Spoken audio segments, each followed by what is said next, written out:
Welcome to Drinks in the Library, the only library where drinks aren't just allowed, they are required.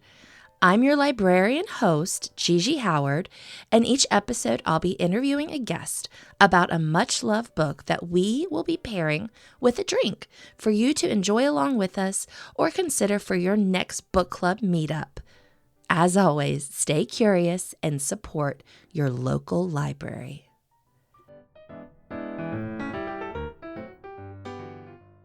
Hello, Libration Nation. I hope wherever you are has air conditioning because this episode is hot. Oh my gosh, I'm so corny. I know this, but I'm doing my first romance episode this week.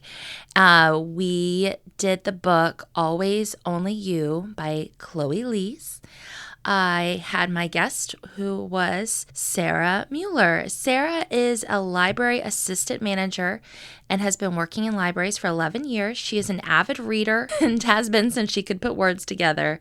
She loves sharing her passion for books with anyone who will listen and is a self-proclaimed hopeless romantic who enjoys romance novels, the steamier the better, as well as thrillers, mysteries, and literary works. Sara is a plant mom with an ever-growing brood of plant babies and often spends her free time at her favorite garden center, finding new plants to adopt. She dreams of one day owning an alpaca farm and having a personal library with its own rolling shelf ladder.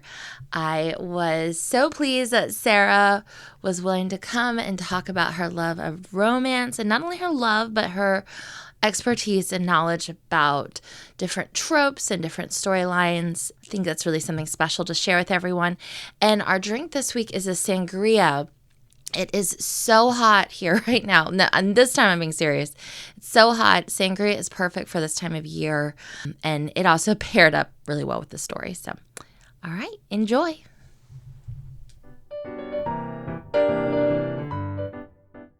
Technical difficulties are fine. Are they? I don't know. Okay, it looks like it's recording going now. Okay. Yeah, I mean, and I've said this like a million times before. It's like you think you just plug it in and it starts working. There's a lot of setup. And I also want to clarify, I do everything. Mm-hmm. Like sometimes people think Bill helps me. He is the bar back of the show. Yeah. And we love that role for him. And he is my number one supporter. Mm-hmm. But from scheduling guests to learning how to do the software to editing to the social media, it's all me. I mean, but you also like to learn new things. Yeah. So, I mean, I'm not complaining. Sense, yeah. And, like, I also laugh sometimes because I'm like, I'm just so busy. I've got to edit the pod. I've got this book to read. And I'm like, nobody is forcing you to do this. Like, you totally just, like, made up a second job for yourself that you don't make any money from. Not yet. We'll see what happens. So, all right. We'll get started. Okay. I have no clue what I'm doing, but okay. Okay, well, don't worry. We're here today. I'm here with you, Sara Mueller, and you picked the book. So do you want to tell us what the book is? Yeah, sure. So the book is Always Only You by Chloe Lees, and I'm hoping I say her last name correctly. I never know how to say it. But yeah, I wanted to go with a romance novel. And a spicy one at that. Mm-hmm. So I remember your Fourth Wing episode and how you said that was like the steamiest book you've done yet. And I was like, oh, I hope I don't shock Margaret with this one. Yeah, no, I think I'm so like nervous about someone being like offended by nothing, you know? And so I'm like, just in case you're reading this with your children, I don't know. So, but yeah, I wanted to go with a romance novel because you hadn't done one yet. And I was like, you know what? That's my genre. That is what I read. Yeah. And I wanted to be like, hey, romance novels actually are really good. And even though there are some that are spicy, they also are really great in terms of just representation and having some really good real life situations. So, yeah, and you read more than just romance, but how much like of your reading percentage do you say was romance? Well, if I looked at my Storygraph, it would tell me, but Oh, you're doing Storygraph. I do Storygraph and Goodreads because I am Okay. extra like that. We're going to have to go down this path a little bit. Storygraph, for the listener, if you don't know, it's like kind of the new Goodreads. Yes. Can you explain it to me? Yeah. Because I'm curious. If you like data, Storygraph is the app that you want to use. Okay. I'm not plugging anything, but if you like data, I look at your car. It says sponsored by Storygraph. Yes. No, but it takes, you put in what you're reading, and it basically gives you the percentages of this is how much you read in audiobooks, this is how much you read in physical, digital, this is how much you read of each genre, these are your most read authors, this is the minutes you've listened, this is the minutes you've read. So it really dives in and lets you kind of see what you're doing. So Okay. But yeah, I'll have to, we'll dig into that later. Okay, yeah. No, I was curious. So I did the whole thing where you take your Goodreads data and I did export it to Storygraph. And then I got distracted. Yeah, well, that takes a while to import. Yeah, so it's a whole new thing. I don't know. We'll see how it goes. I'm glad there's supporters of it. I know a lot of people like me are like, I've already been tracking Goodreads for like 15 years. Right. If not longer. I mean, I think I've been tracking a Goodreads since like 2006. Yeah, I've been doing Goodreads, I think, since like 2010, 2011. Yeah.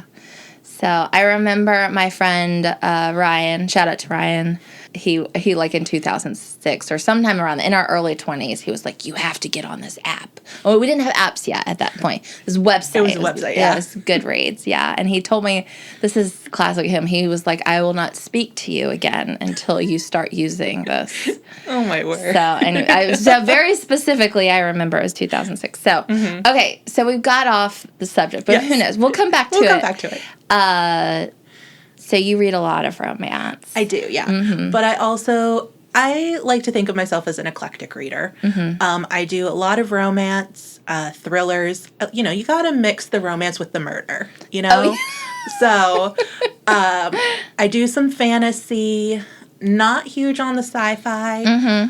And then I also do some nonfiction. But I actually prefer to listen to nonfiction rather than reading it. Okay, yeah. Keeps you going. Right. With the facts and exactly. everything. Yeah. Sometimes you just need a good biography or something. Yeah. So this is romance, Always Only You.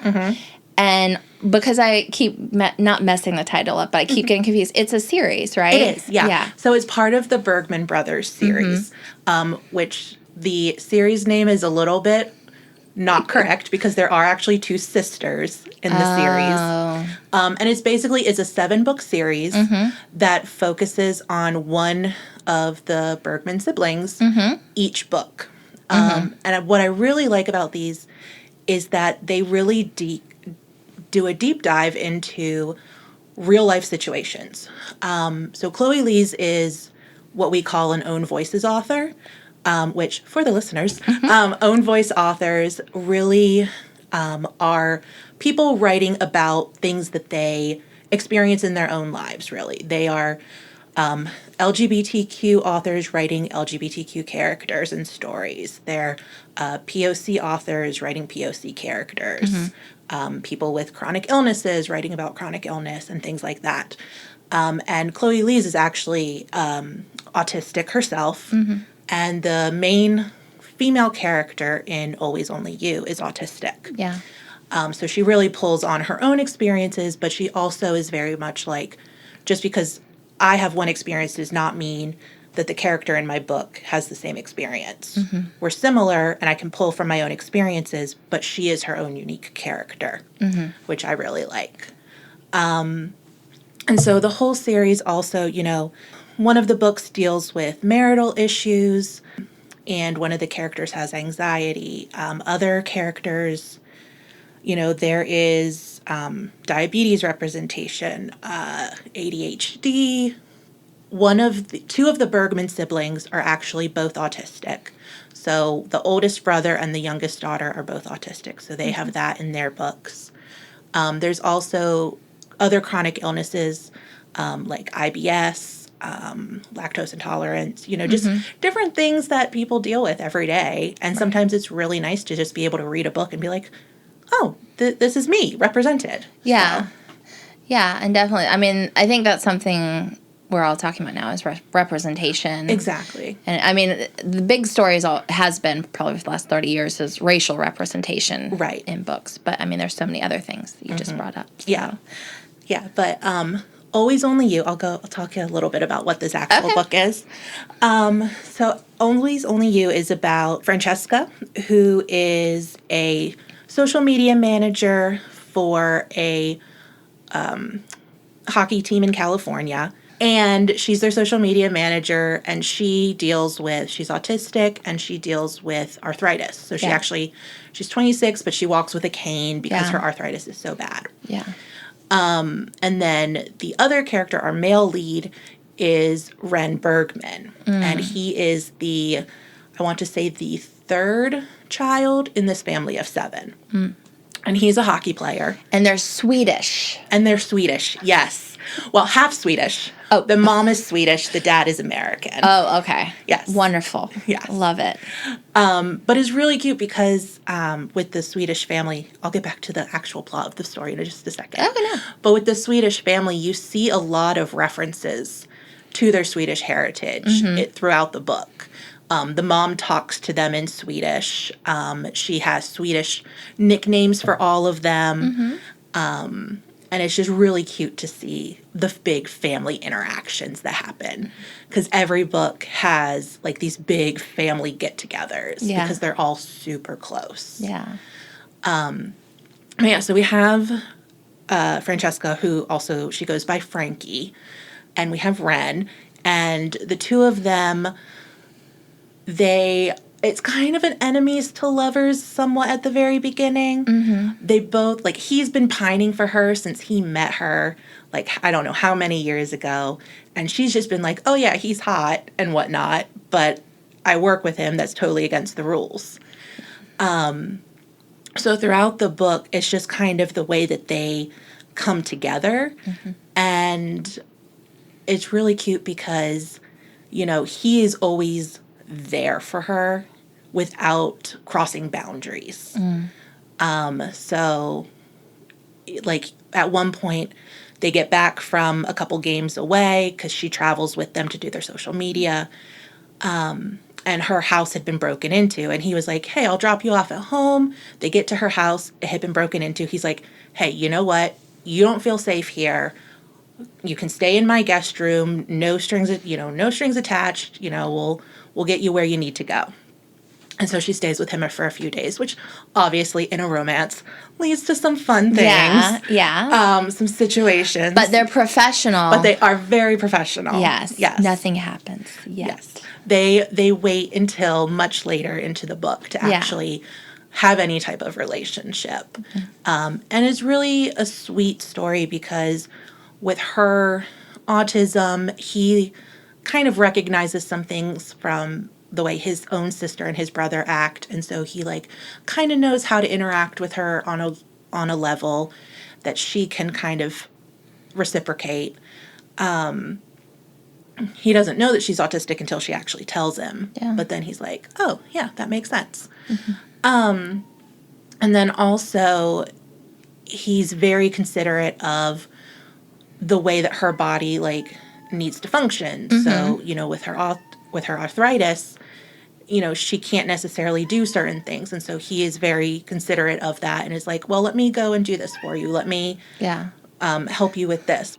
So he's really considerate of everything in the way that her body has to work.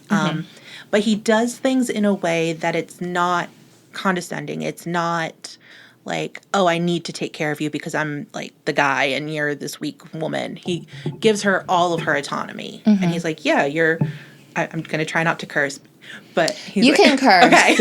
He's like, yeah, you're a badass and I'm going to respect that. But I also kind of want to take care of you in a way that you appreciate. But yeah, so it's you have this big burly, hockey player who's 6 foot something or other. Yeah. And he's just what we in the romance world call a golden retriever. Oh. And he is just like very happy to just be around her and eager to help her in any way he can. Lights up anytime she's in the room. He also is, you wouldn't expect this of a hockey player, but he loves Shakespeare. And he doesn't swear. Yeah. He uses Shakespearean curses when he's angry. And it's just hysterical because there's a moment in the book where he's in the middle of a hockey game and one of the opposing players tries to start a fight with him. And he does not do fights. He is the rare exception within the hockey world where he will not fight on the ice. And he calls the guy a Shakespearean insult. And the guy's like, "What did you just say?" And he just like skates off. And he's like, "I'm done with you." But yeah, and they're like the complete opposite when it comes to their personalities. Again, another trope. Tropes are going to come up a lot in this conversation. But another trope is they are what we call a grump sunshine pairing, but it's reversed because usually in romance novels, the guy is the grump and the girl is the sunshine. But in this one, she is the grump and he is the sunshine, and their personalities just work so well together. Yeah. Well, that, I think you covered the basic beginning of the story for sure. And so we also have talked about our drink of choice today. Yes. So do you want to lead us in? So we went with a sangria. I was torn between two, but we went with the sangria. And this is a drink that ties in with the book because when Ren takes Frankie to go meet his family for the first time, like, the big Bergman group and all of their partners, they have sangria. The mom makes sangria, and it's just like Frankie just gets folded into the family right off the bat. Because, like, the mom, like, she walks in, and their mom is just, like, hugging her and, like, just welcoming her in.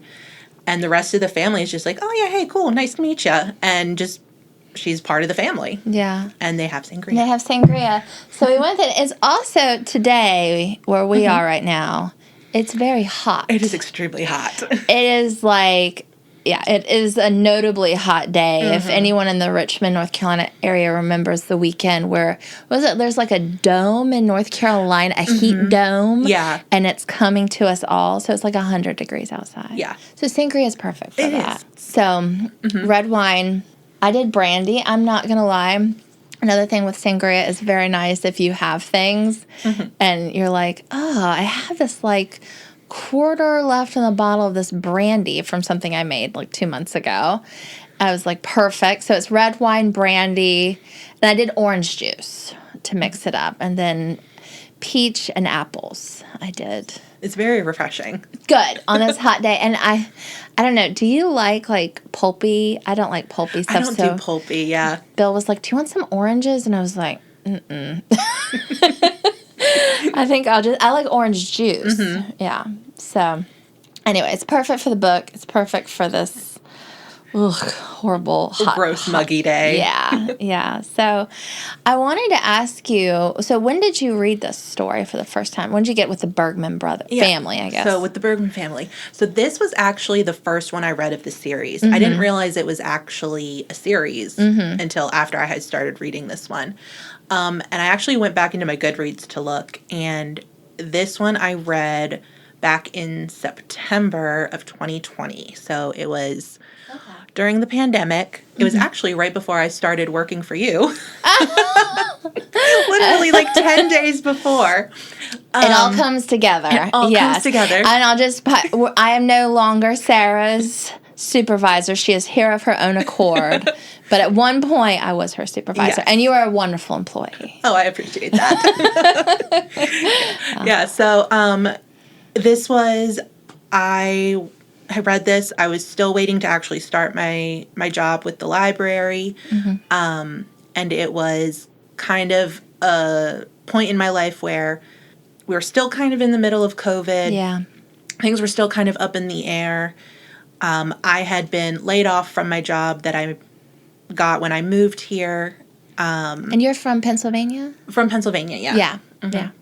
and then moved here in 2019 with no job, nothing, and moved in with my brother and sister. Shout out to them for letting me live with them for Love 2 y'all. years. Yes. But yeah, I was just kind of at a point in my life where I didn't really know what was going to happen next. Yeah. And so romance novels and this book, they were an escape. Yeah. And it was a really good escape. I highly enjoyed it. Yeah. And I think that it has that kind of like feel-goodedness too. The cat came in and is now, she's so funny. She'll be back. She's just skittish. Yeah. Yeah, that's a nice thing with I often like, I don't read a lot of romance, but I'll read like 10 regular books, and then I'm like, okay, gotta lighten up here. Right. You know? So that's not my sort of relationship. Very cool. So you read this one in 2020. And I'm guessing you read the rest of the series. I have read the rest of the series, yeah. She just wrapped up this series, I want to say last year, with the youngest brother that everybody was like, oh my gosh, when are you going to put out Vigo's book? Because his character in all of these books is the most lovable character that you will ever meet. Aww. What's he like? So Vigo is the quintessential youngest brother. He's very much a clown, very much wanting to be. The brother that was born right before him, they were born so close together that they're called the twins of the family. And they were always up to hijinks. They were called the Hellions and all that kind of stuff. Yeah. But Vigo is actually a reader of romance novels. Oh. And he has a romance novel everywhere he goes. And he's more of like the old school, like historical bodice ripper type that he reads. Yeah. And he is actually, even though he's the youngest in the family, he's the one who is the most romantic and is like, dude, you need to go talk to your girl and figure out what she needs. And like, he's just like the comic relief in every single book. And she made us wait until the very last book of the series to give us his story, which definitely was worth the wait, I would say. So you're, forgive me if you don't want this moniker, but you're like a romance expert-ish, adjacent, yes? I would say maybe adjacent. Okay. I have a reputation at work for being the romance reader. And they, like, when new books will come in, they'll be like, Sarah, have you read this? Have you read this? I'm like, yeah, I had the arc. I read it already. Right. It's really good. So I am quite known for reading romance novels. Yeah. So Chloe Leese, we already kind of talked about, like, you like her. She's the own voice author, and you appreciate that. I mean, does that stand out within the romance genre? Is that a new thing? I think it's starting to become more of a thing now. If you follow any people on like Instagram, any bookstagrammers who are really into romance novels, you'll see like it's becoming more and more prominent in the genre. Because there's so much that can be told in an own voices story, and there's so much that people can connect with. Right. And there's so many really fantastic authors out there. There's one series, I can't remember what the series name is, but it's 3 books. It's The Kiss Quotient, Bride Test, and I think it's like The Heart Principle or something like that. That sounds about right. Yeah. And they're all about, representation as well. It's a POC characters. The author is Asian, and all of the characters are from Asian descent.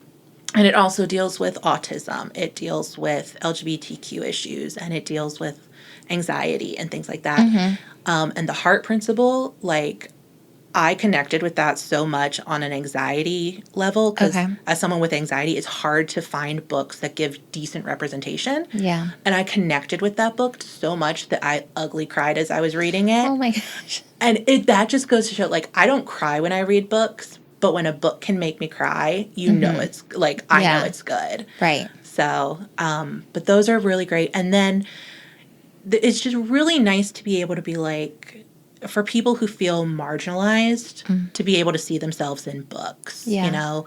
So definitely Own Voices is becoming a much more sought after part of the romance genre. And I feel like, you know, you've already referenced like the bodice rippers, you know, I don't know when it started to change, but it feels like all the romance growing up was like, I think of like the quintessential like 50 Shades of Grey. It's like she's so beautiful, he can't even stop himself. Yeah. And well, it's not realistic. Right, it's not. And if you want like really good, realistic body image books, Olivia Dade is a fantastic author. The first book I read by her, I can't remember the title. I'm really bad with titles. Okay. Here. Like, I read, like, almost 60 to 70 books a year, and so it's hard for me to remember everything. Yeah. But that one, she writes all plus-size characters. Okay. Like, all of her love interests are plus-size. And so even just that is a huge thing. Oh, I read one by her. I read Shipwrecked. Okay. That was the third book with those characters. Okay, yeah. They are like actors and they get, okay. Yeah. I'm sorry. I was like, oh, I've read that. Yeah. The first one with that like world of characters is, I think, one of her best. So the book, spoiler alert, that's the first one I read by her. And that one was really good because it talked about like this plus size character who won a meet and greet with her favorite actor. And so then it just became a connection between the two of them. And there was all that body shaming issues of like, why is this really hot dude dating a plus size girl? And it was just like, well, why not? Like, they're both human. Why not? So, there's just so much. The representation just grows and grows and grows. The further you get into the genre. Right. Well, I'm so glad that you've found this series. And then I was curious. I mean, I know we talked a little about Chloe. She has rheumatoid arthritis, like the character, right? I don't know if she has rheumatoid arthritis. I know she's autistic, and I think she has anxiety, but I can't remember for sure. But she's very open, like her social media, she's very open about everything she deals with. Yeah. And talks very openly about what she's going through. I think the third book in the series, which is about the oldest sister, and her marriage kind of falling apart and them coming back together and reconciling, that actually, Chloe has come out and said, like, that's the book that she had the most trouble writing because it felt the most real to her. Was her marriage similar? I'm not sure. She, but I just know that she was like, this felt very cathartic and very therapeutic for me. But she writes almost every single character in one of her books. She has some type of connection to them, which is really good, I think. Yeah. I guess a question is, when did you start reading romance? When did I start? Yeah. Oh, gosh. I feel like I've always read romance. Even when I was a kid, like, maybe they weren't, like, the romance kind of things, but I feel like every book I read had to have something in it. Because otherwise I was like, this is boring. Like, where's like that little spark? Where's that flutter in the stomach? Yeah. Where, you know? Yeah. So I feel like my books have always had to have something, even if a hint, you know? Like Anna Green Gables. I loved Anna Green Gables. You know, and that had Gilbert Blythe. Oh. I've already covered in the pod. I'm a Gilbert stan. Oh, yeah. Yes. Hardcore. Yeah. And even, like, you know, you read The Babysitter's Club, and there's always a guy in those. Right. And so I feel like there's not really any point where I was like, okay, this is my genre. Now, as I've gotten older, they have gotten progressively steamier. Yeah. But, I mean, even within romance, you have such a wide variety of what I like to call steam levels. Yes. I mean, you have ones that, you know, you get, like, the hand-holding or, the just a chaste little kiss, you know? You have, like, the Amish romances. Yeah. Do you read the Amish romances? I don't. Okay. I used to. Okay. But then I was like, this is ridiculous. Oh, no. What are they like? I've never read one. No hate to anybody who really enjoys those. Yeah. But I don't know. Because, like, they don't feel realistic to me. Okay. Because my family, they live in Amish country, and I'm like, this is not what the Amish are like. But there is nothing romantic about Amish lifestyle, Right. I feel. The hard workers. Yes. Yeah. Yes. But yeah, so you have like the really chaste kind of romances, and then you get into things like you have like Closed Door, where stuff is happening, but the author closes you out of it. Yeah. You're left with your imagination. Right.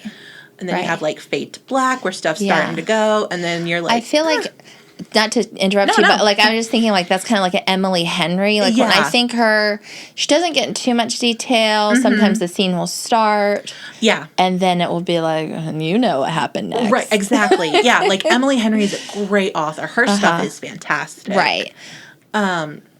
Yeah, and then you get like you have Open Door. And Open Door can go on a myriad of like spice levels. Right. So it varies. Yeah, and this is an Open Door story. This is Open Door, very much This is Open Door close up. Yes. It also is just like it's just a sweet, really kind of romantic story. With some spice. With some spice.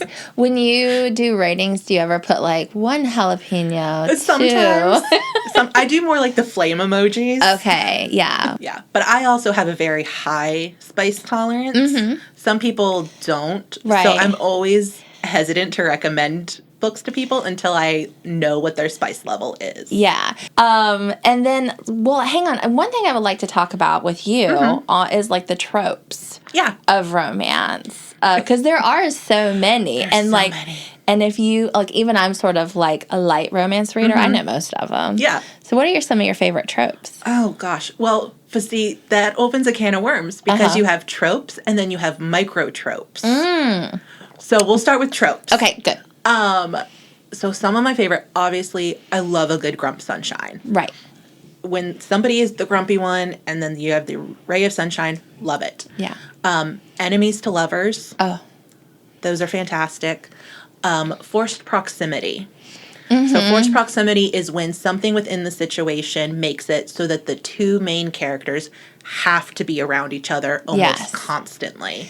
Yes. And that's when you get all of that longing, all of like that buildup. Yes. And I'm guessing a microtrip of that is forced relationship. Like marriage of convenience. Yeah. Those are my favorites when we're like, we have to pretend that we're dating. So actually, marriage of convenience falls into one of the books. So the book I think it's book 4, which is Axel's book, he's the oldest brother. Right. That is his trope, is he has to get married in order to collect an inheritance. Oh. So, but yeah, and then you also get things like the one bed trope, which I think everybody is familiar with what that one is.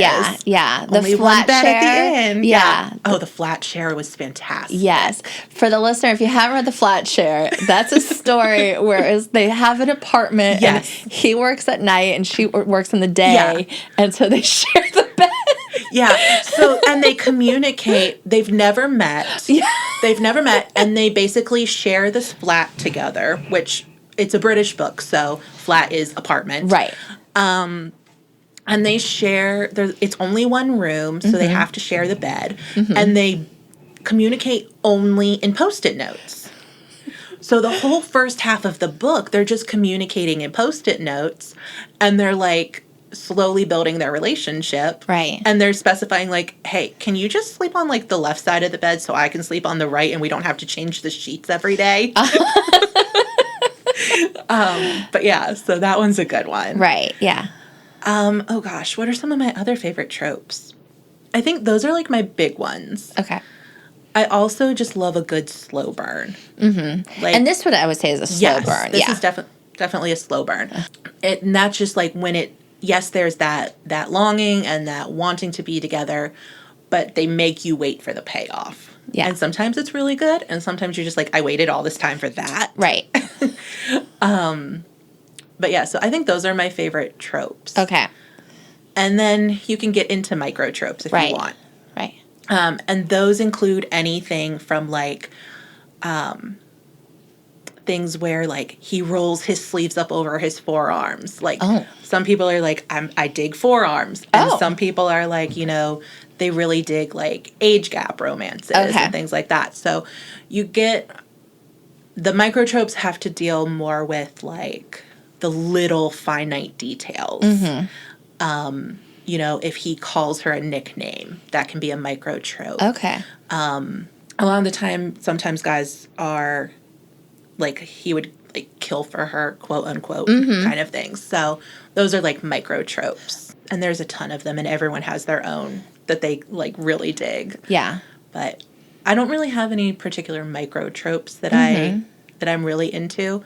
Yeah, I don't really have any favorites. No, that's good. I mean, you gave the whole tropes. I love talking about it, and you know, I love when I'm reading a story and I'm like, I tell it to Bill, my husband, and he's just like, you know what's going to happen. And I was like, but that's the fun part. Right. They hate each other. So I know that they're going to get together by the end. Exactly. And I'm just waiting for it. And that's what keeps me going. And then all of like the blocks and all the boundaries that stop it. So yeah.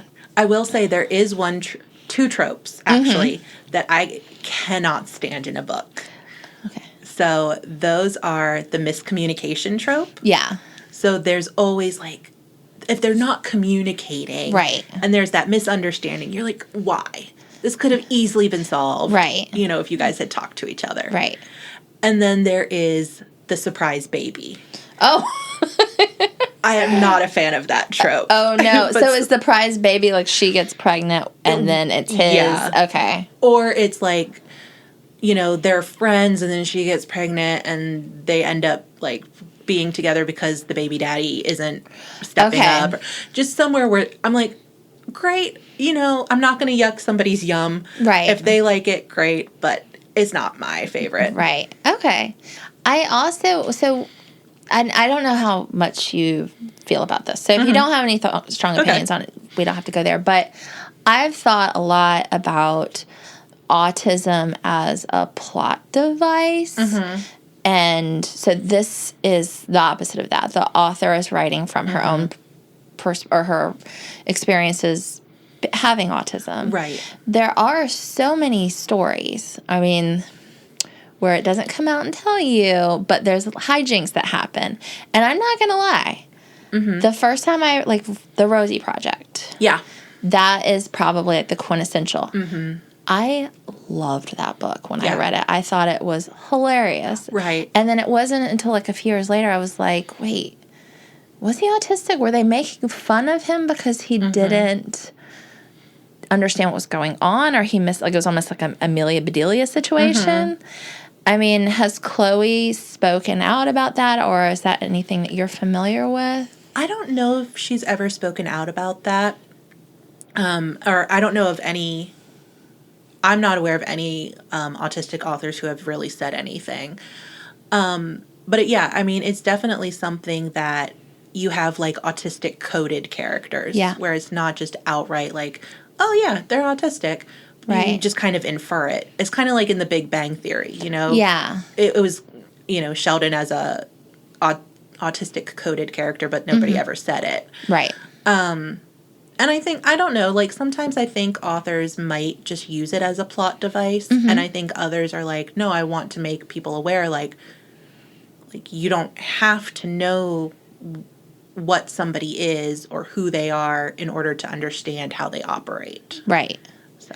I just, that's something I've been curious about. And like I said, as somebody that liked the Rosie Project, I liked The Maid, which is kind of, you know, she also's kind of got Amelia Bedelia moments. And so I was just curious because this is one of the first books that I've read where the main character is autistic and the author is as well. So just something I've thought about for a while. And then, I don't know. Yeah, so in the book world, you know, autism doesn't necessarily look the same in every person. So you're able to see characters who, like in Always Only You can't really tell that Frankie is autistic until she tells you.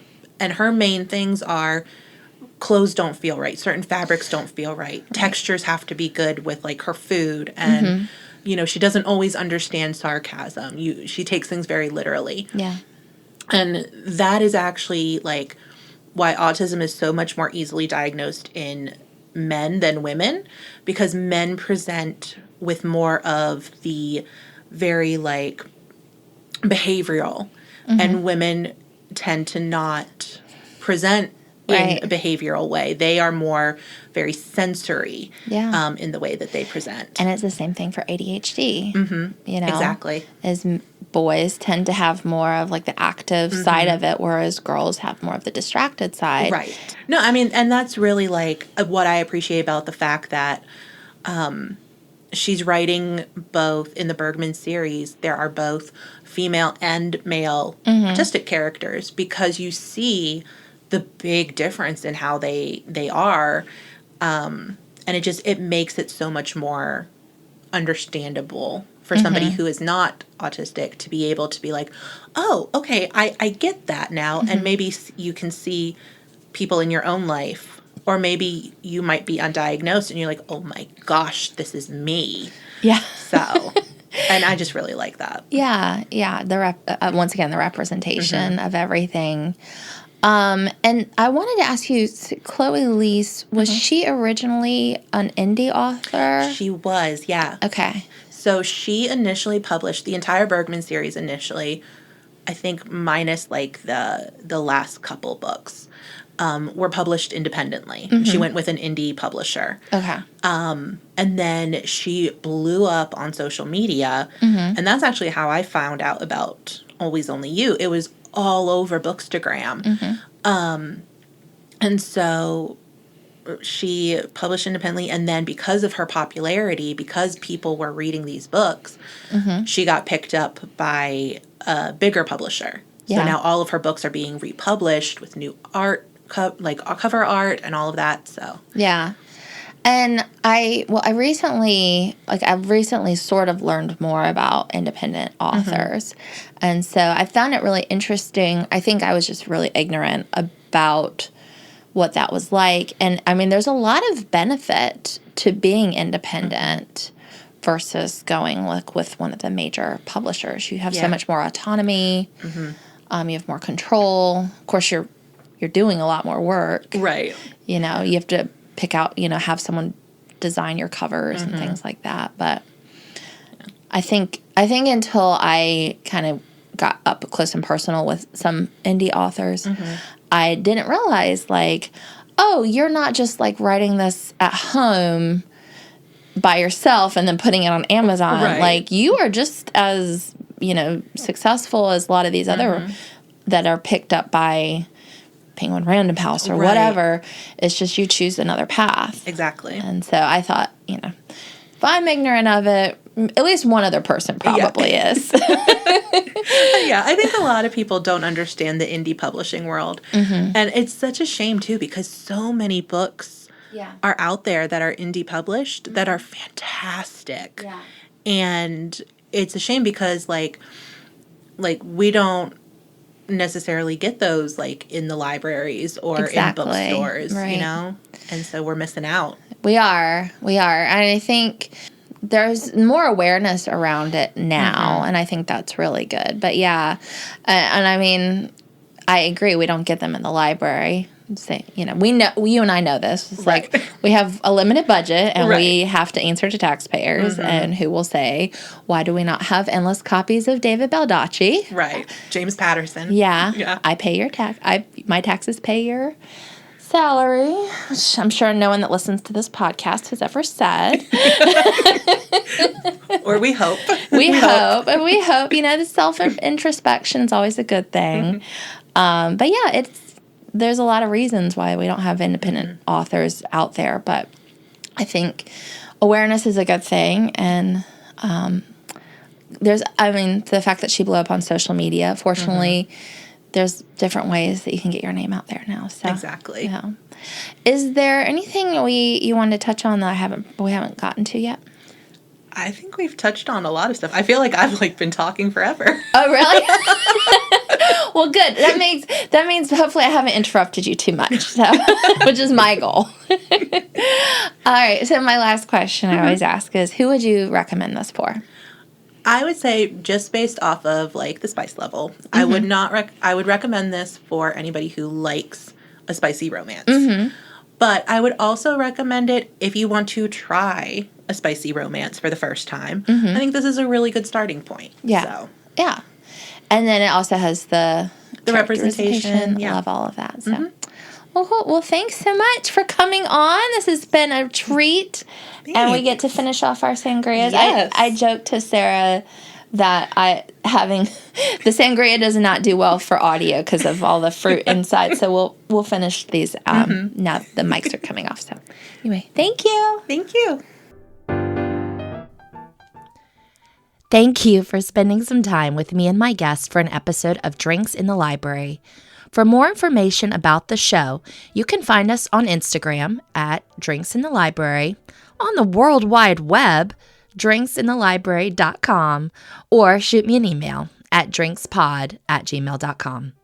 Until next time, cheers.